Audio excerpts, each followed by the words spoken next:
Hello, and welcome back to the first video of 2025. We're 25 years into this century. Crazy. And millennium. Absolutely nuts. So, I figured I'd start this year with, well, to be honest, just a pickups video. Because I've picked up a lot of stuff, including something that I need to get fixed, which is helpful. But we'll get to that. So, if you didn't see, I got a load of Stanley Parable stuff for Christmas, which is great. Thank you very much to my gorgeous wife. This video will be stuff I've picked up over the last couple of months. So let's just get into it. We'll start with all the charity shop stuff I've picked up, because there's a decent amount of it for not bad pricing, to be fair. That doesn't count. That does, though. So, starting off, you can still find decent stuff in charity shops. Mario Kart Wii, which, funnily enough, didn't own. I didn't know if I didn't own it, but I didn't own it, so I didn't know. So it's fine. Yeah, Mario Kart Wii, £1. Got that for £1. They did have Battalion Wars 2 as well, and I was super tempted, but I've already got that game. So there was no point. I suppose I could have given it to a nice home, but here we are. It's hopefully gone to somebody who will actually appreciate it and play that fucking thing. But yeah, didn't know Mario Kart Wii, so that's a good start. Don't judge me. Call of Duty Modern Warfare 3. I'm not big on Call of Duty, but it was £1, so I thought, why not? A game I'm 99.999% sure I own, and that's SSX. I really like the SSX series, so to have, well, what is essentially a next-gen version of that for the Xbox 360, fully on board. I've actually been playing 2 Human, because I found out 2 Human was released for free on Xbox One, so I downloaded it and played an hour of it last night. It's still garbage. It's still absolutely terrible. Race Driver Grid. I know nothing about this. At all. I know nothing about this. It's some kind of, well, just, yeah. It was the racing game of the summer, apparently, according to Top Gear magazine in 2007. Back before Codemasters collapsed in on itself and became, well, I think part of EA, which is depressing. These two were just £2 in a charity shop that I got yesterday, just because I could. Brothers in Arms Hell's Highway. I know nothing about this. Well, it's Operation Market Garden, and it's, yeah, I don't know, seemed cool, seemed really interesting. 20 player online multiplayer, not that you can play online multiplayer with this anymore. Gearbox software. Looks interesting, thought I'd grab it. And finally, Call of Juarez, the Cartel. I know this game sucks. I'm acutely aware that it's not great. It's not very good at all, but seemed interesting. I've been meaning to pick up the other Call of Juarez games. I've got that and Gunslinger now. I said Gunslinger had a physical release, but no. Okay, this one wasn't a charity shop find, but I thought I'd include it in this batch anyway, just because it was only a few quid and it was actually extremely cool. Bomberman kart. I didn't know Bomberman had a karting game. To be fair, I didn't know he had a baseball game either called Bomberman Hardball, which I found like a few months ago, and I found that and I thought, hey, that's a nice compliment to go with that particular game. But yeah, pretty cool. I haven't played it yet. We'll get round to it. I'll add it to my list of things to play, which is extensive. And who knows, maybe I'll never play Bomberman Kart, but it's cool that I own it. Okay, let's get into the meat and potatoes. A lot of cool stuff, a lot of expensive stuff. A couple of GameCube games. Tarzan Freeride. I'll be talking more about this in a few weeks because I've got... it was kind of the last game of all the ones I had when I was younger that I didn't own. So I thought, hey, let's grab that. And secondly, Drone Racers. Now, I'm big on Lego. Well, I'm particularly big on like early 2000s Lego, specifically the Lego Technic side of things. And Drone Racers, it's a Lego racing game I don't own. I figured I'd might as well. That was surprisingly expensive. It was about 35 quid a couple months ago from this guy, and just ran a game stall. A bit weird. Wouldn't trade for whatever reason. I had to pay him cash, but so whatever. We'll kind of go per platform, I think. Okay, here's one. It's Jeff Wayne's War of the Worlds, a video game of it, apparently, for the ZX Spectrum. Is this a ZX Spectrum? Potentially. It's on cassette, of all things. I don't know if this is actually a game. It might be. Yeah, the video game version of Jeff Wayne's War of the Worlds. No idea what this is for. Yeah, there you go. ZX Spectrum 48K. I did find another War of the Worlds thing a couple weeks ago, but I'm not allowed to show it because it's for Valentine's Day, which is lovely. But here we are. It's not even a game. Do have the other two. I've got the big box PC version here. I bought this years ago. Bought that years ago for like 12 quid off of Amazon, which, not complaining. I think Infogrames, or what is now Atari, own the rights to that. And I've got War of the Worlds on PS1. My wife bought me that, and I think there's one other War of the Worlds game that's tied to Jeff Wayne, but I could be horribly wrong. But yeah, got all three. Very cool. Very nice. Moving on. We'll do the big thing last, just because it's a big thing, and I've mentioned it, and you probably know what it is. But, yeah, let's do... Yeah, I bought this. Oh, you know what? I did actually buy two other games. I bought, yeah, so with this, I actually did buy a couple of other games for the Wii U, which I will grab, provided that doesn't fall off, because it was actually hideously expensive. But, 2 seconds. Where are you? Wii U, and I bought... Yeah, crab cakes. There it is. Yeah, I bought my last 2 Wii U games that I wanted to get in this particular little bundle, but I got the Photo CD operating system for the Sega Saturn, which I have no idea what this is for. No, it allows for playback of up to 100 standard 35mm photos to be viewed on the Saturn. Cool. Weird. Okay. Yeah, couldn't really say no. It was just kind of a bit too strange. And the 2 Wii U games I actually picked up were Wii Sports Club, which was kind of the last major exclusive I hadn't owned previously, and Twilight Princess, after I got rid of the collector's edition. Yes, I know. I sold that for 50 quid. Not worth it. It was not worth it, because I bought a, yeah, I shouldn't have traded that in, should have just kept it, but here we are. Yeah, I'm glad to have picked these 2 up. They're kind of the last major Wii U games I actually needed. Well, not needed, but wanted. And they're kind of the last major things that I was like, oh yes, I have to own those. If I don't own those, that's ridiculous. But yeah, here we are. That's kind of a strange one, Mr. Grinch. In addition to the Sega Saturn stuff, so the Sega Saturn operating CD doodad, my wife got, well, I got me, Cyberbots Full Metal Madness for the Sega Saturn, specifically the collector's edition, because it comes with a very cool art book, as well as a very weird... So yeah, it comes with an art book, which is cool. All the different mechs, including my favourite giant octopus one.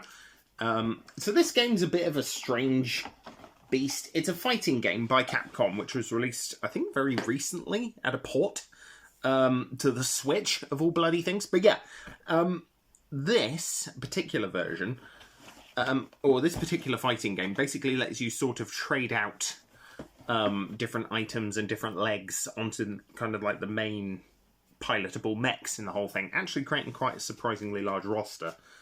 It also came with this, which is a pop-up scene of the main mech here fighting my favourite mech, which is the giant octopus, who's a boss in the game. But yeah, it came with a pop-up thing, which is weird.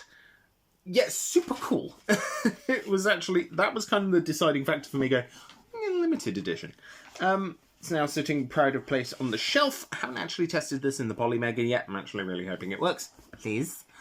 There's another game on in this slot that I'm hoping will work on the Polymega, but and one that definitely will not, but that's for different reasons. But yeah, Full Metal Madness, very cool. Super happy with Cyberbots, actually. I mean, very excited for that. This is pains that can be. Let's start with this. So, recently, I found Cubivore for 200 quid, give or take.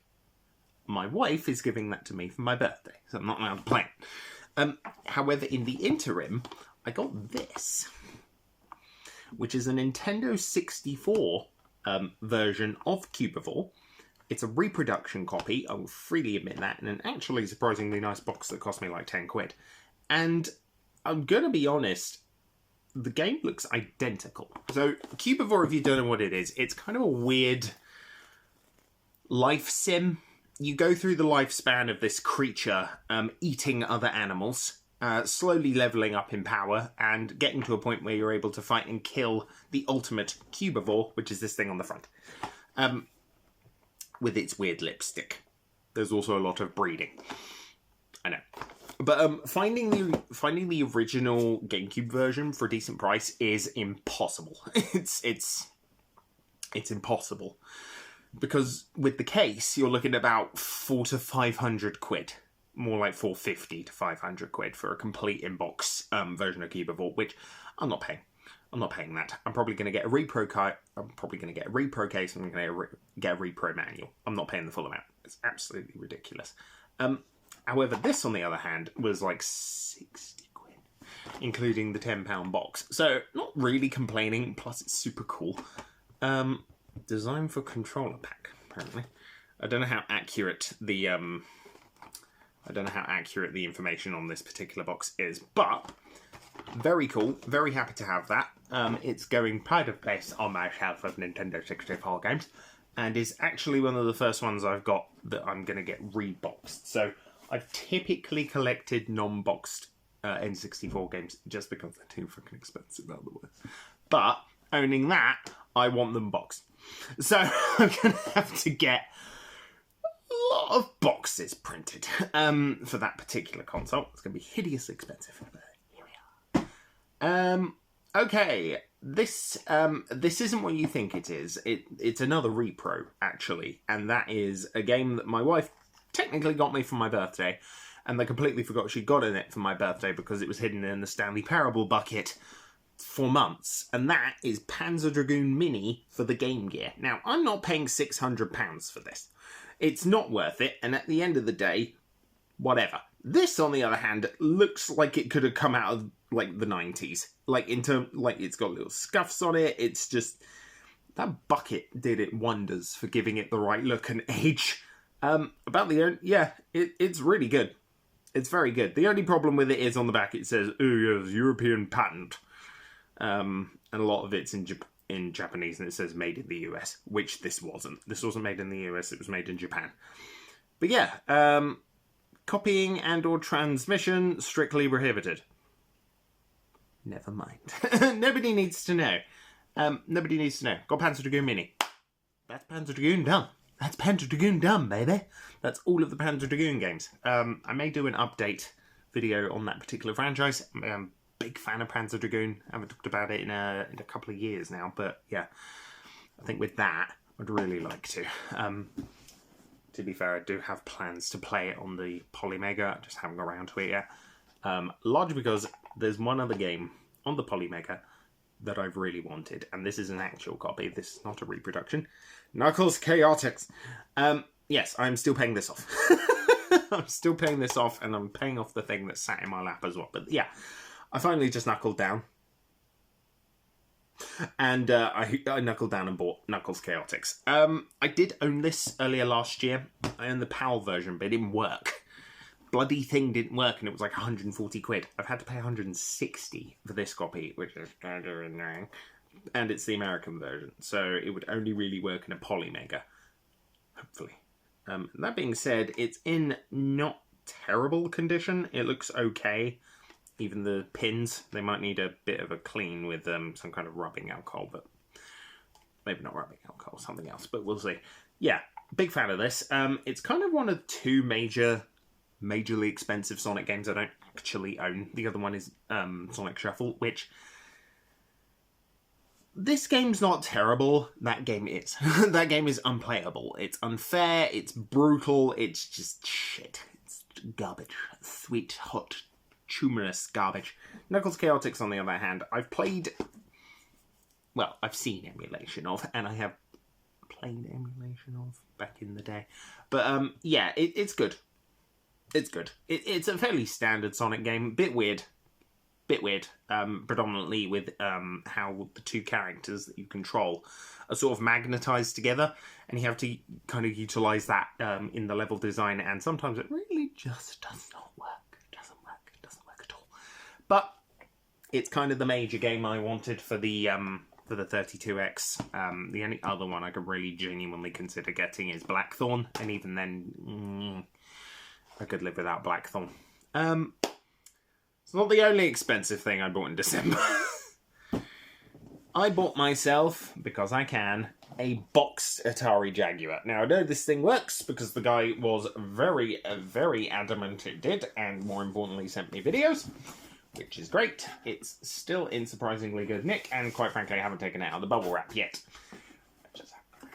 The box isn't in amazing condition. To be fair, the flap at this end is broken, so I need to glue that back together. And I think there's probably some other stuff that could be doing with gluing back together. But having that on my shelf, big fan. Huge fan. Love the Jaguar. To a degree.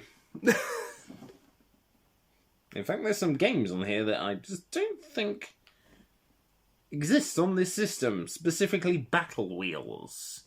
That didn't get a release. Tempest 2000 did, and we'll get to that. But Battle Wheels didn't.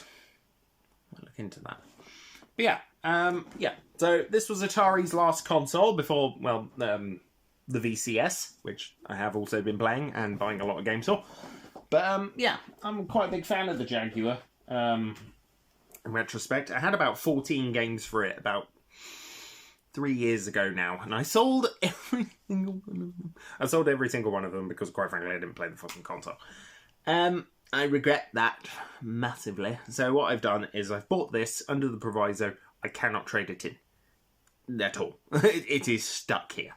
I physically cannot get rid of it, which is fine, and I'm okay with. I think there's only really one other major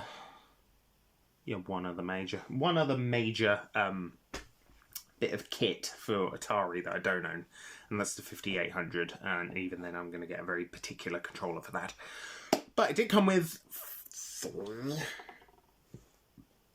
three boxed games. Yeah, just 3 boxed games. And those were... I showed this off a couple weeks ago when I did Wolfenstein for Christmas, and that was Wolfenstein 3D. Still love this game. Still think it's great. 10 quid back in the day. Now like 70. Ridiculous. Flashback, The Quest for Identity, which has had a sticker put on it, which I can't get rid of. But it's got this very cool lenticular Jaguar as kind of a proof of it being real, which is pretty cool. Quite happy with that. Never really played Flashback.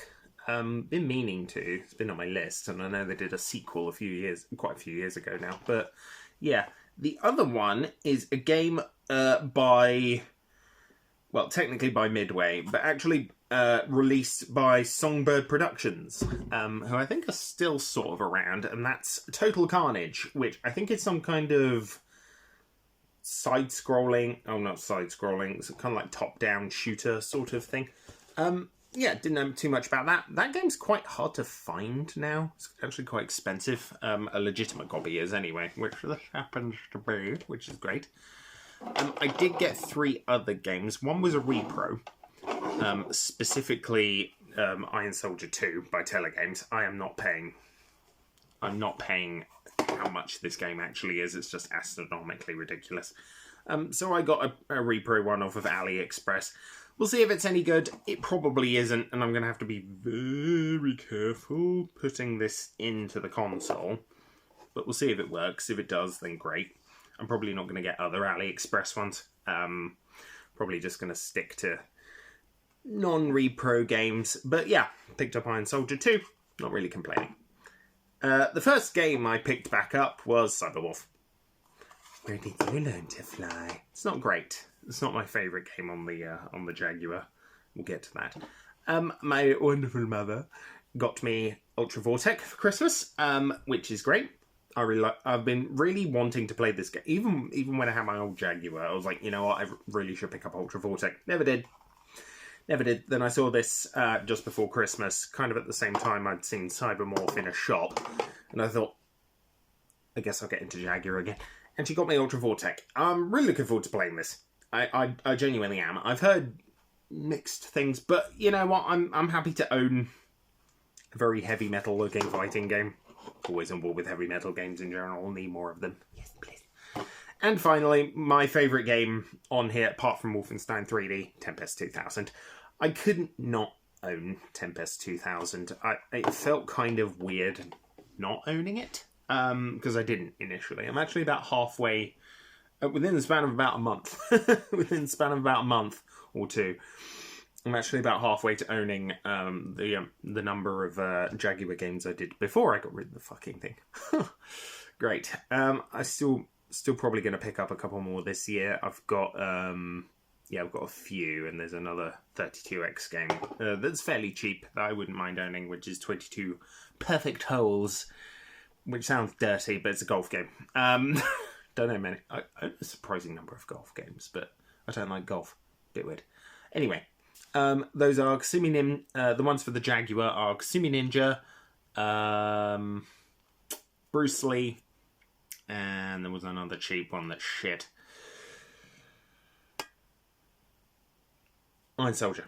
The original Iron Soldier, because the original Iron Soldier is surprisingly cheap in comparison to its sequel, but I guess that makes sense. Its sequel was released by Telegames, who don't tend to, or didn't, I don't think they're around anymore, but they didn't tend to publish too much stuff.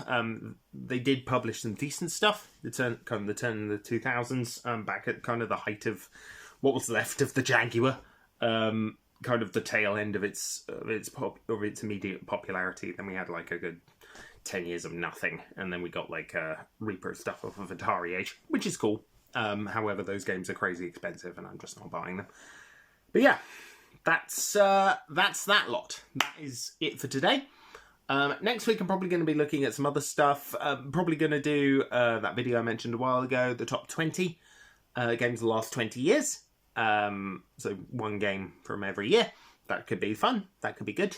At some point, I'm doing a games room tour because a lot has changed in this room, as you may be able to see, at least a little bit. Got some new stuff, but I've basically got to sort out this entire set of shelving. I've got to fix a lot of the stuff over there, and I've got to screw the drawer back on my desk, which I will do kind of as soon as possible. But yeah. That should be in the next couple of weeks. I'm looking forward to it, and I hope you will join me then, and have a good